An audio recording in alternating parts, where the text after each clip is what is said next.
एक हरे भरे जंगल में एक खरगोश ऑलिवर और एक कछुआ थियो रहते थे। ऑलिवर अपनी तेज दौड़ के लिए जाना जाता था, जबकि थियो अपनी शांत और स्थिर गति के लिए प्रसिद्ध था। दोनों के बीच एक गहरी मित्रता थी, लेकिन कभी कभी ऑलिवर थियो को उसकी धीमी गति के लिए चिढ़ाता था। एक दिन जब जंगल में एक हल्की सी धूप थी, ऑलिवर दौड़ते हुए अपने तेज होने का बखान कर रहा था।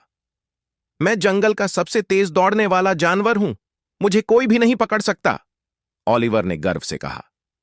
थियो, जो धीरे धीरे रास्ता तय कर रहा था, ऑलिवर की बातों को सुनकर मुस्कुराया और बोला, ऑलिवर, तुम तेज हो, लेकिन कभी कभी धीमी और स्टेडी गति से भी जीत मिल सकती है।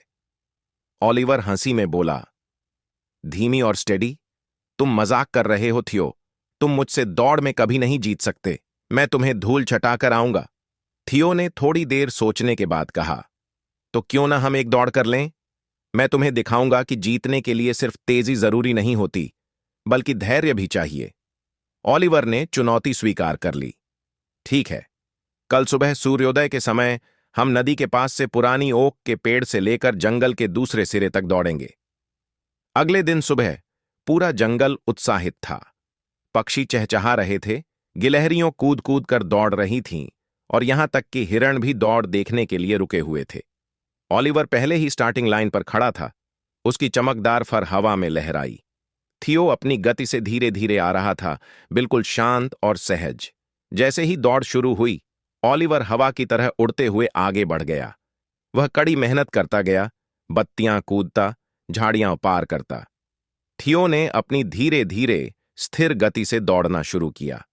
ऑलिवर जब बहुत आगे निकल गया, तो उसने पीछे मुड़कर देखा और पाया कि थियो बहुत पीछे है। थियो तो बहुत धीमा है, ऑलिवर ने सोचा। मैं आराम से सो सकता हूं, क्योंकि मुझे कोई खतरा नहीं है। ऑलिवर ने जंगल में एक पेड़ के नीचे आराम करने का फैसला किया और सो गया।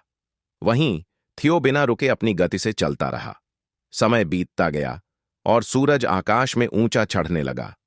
ऑलिवर गहरी नींद में था और उसे इस बात का कोई एहसास नहीं था कि वह समय खो रहा था। जब वह जागा तो सूरज पश्चिम में डूब रहा था। ऑलिवर ने जल्दी से दौड़ने की कोशिश की, लेकिन अब